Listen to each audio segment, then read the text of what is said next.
ಕೈಪಾಳ್ಯದಲ್ಲಿ CM ಕುರ್ಚಿಗಾಗಿ fight ನಡೀತಾ ಇರೋದು ಗೊತ್ತಾಗ್ತಾ ಇದೆ. ರಾಜ್ಯ ಕಾಂಗ್ರೆಸ್ಸಿಗರಿಗೆ ಹೈಕಮಾಂಡ್ ಖಡಕ್ ಆಗಿ ವಾರ್ನ್ ಮಾಡಿದೆ. ಕಾಂಗ್ರೆಸ್ ಪಾಳ್ಯದಲ್ಲಿ ಸಿಎಂ ಕುರ್ಚಿಗಾಗಿ ಫೈಟ್ ನಡೀತಾ ಇದೆ.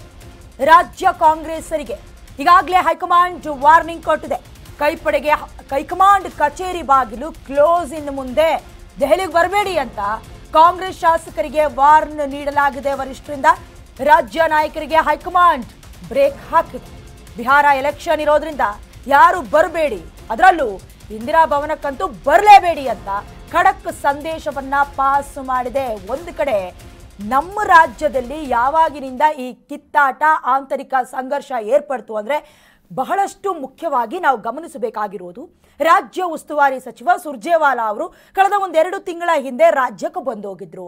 ಶಾಸಕರು ಸಚಿವರ ಅಳಲೇನಿದೆ, ಸಮಸ್ಯೆ ಏನಿದೆ, ಆಗಾಗ ಕಿತ್ತಾಟ ಮಾಧ್ಯಮದ ಮುಂದೆ ಬಂದು ಕೆಲವೊಂದಷ್ಟು ಹೇಳಿಕೆಗಳನ್ನ ಕೊಡಬೇಡಿ, ಇದು ಪಕ್ಷಕ್ಕೆ ಮುಜುಗರ ತರುವಂತ ಕೆಲಸ. ಸಂಬಂಧಪಟ್ಟಂತೆ ಎಐಸಿಸಿ ಅಧ್ಯಕ್ಷ ಮಲ್ಲಿಕಾರ್ಜುನ ಖರ್ಗೆ ಅವರು ಕೂಡ ಬಹಳಷ್ಟು ಎಚ್ಚರಿಕೆಯನ್ನ ಕೊಟ್ಟಿದ್ರು, ಖಡಕ್ ಆಗಿ ಎಚ್ಚರಿಕೆ ಕೊಟ್ಟಿದ್ರು. ಬಾಯ್ ಮುಚ್ಕೊಂಡು ನಿಮ್ ಕೆಲಸ ಏನಿದೆ ಅಷ್ಟು ಮಾತ್ರ ನೋಡ್ಕೊಂಡು ಹೋಗಿ, ಬಹಿರಂಗವಾದಂತ ಹೇಳಿಕೆಯನ್ನ ಕೊಡಬೇಡಿ ಅಂತ. ಅದಾದ ಮೇಲೆ ಮತ್ತೆ ರಿಪೀಟ್ ಆಗೋದಕ್ಕೆ ಶುರುವಾಯಿತು. ಒಂದು ಕಡೆ ಸಿಎಂ ಸಿದ್ದರಾಮಯ್ಯ ಅವರ ಪರವಾಗಿ, ಮತ್ತೊಂದು ಕಡೆ ಡಿಸಿಎಂ ಡಿಕೆ ಶಿವಕುಮಾರ್ ಅವರ ಪರವಾಗಿ ಸಂಬಂಧಪಟ್ಟಂತೆ ನವೆಂಬರ್ ಕ್ರಾಂತಿ ಸದ್ದು ಕೇಳ್ತಾ ಇದೆ. ಹಾಗಾಗಿ ಹೈಕಮಾಂಡ್ ಕೂಡ ನಮ್ಮ ಬಾಗಿಲು ಕ್ಲೋಸ್ ಇರುತ್ತೆ, ಬಿಹಾರ್ ಎಲೆಕ್ಷನ್ ಇದೆ, ನೀವು ಬರಲೇಬೇಡಿ, ಹೈಕಮಾಂಡ್ನ ಅಂಗಳಕ್ಕೆ ನೀವು ಬರಬೇಡಿ ಅಂತ ಖಡಕ್ ಸಂದೇಶ ಕೊಟ್ಟಿದ್ದಾರೆ. ಇದ್ರ ಬೆನ್ನಲ್ಲೇ ಮತ್ತೊಂದಷ್ಟು ಪ್ಲಾನ್ ಅನ್ನ ನಮ್ಮ ಸಚಿವರು ಮಾಡಿದ್ದಾರೆ. ಏನಾಗತ್ತೆ ನೋಡಬೇಕು.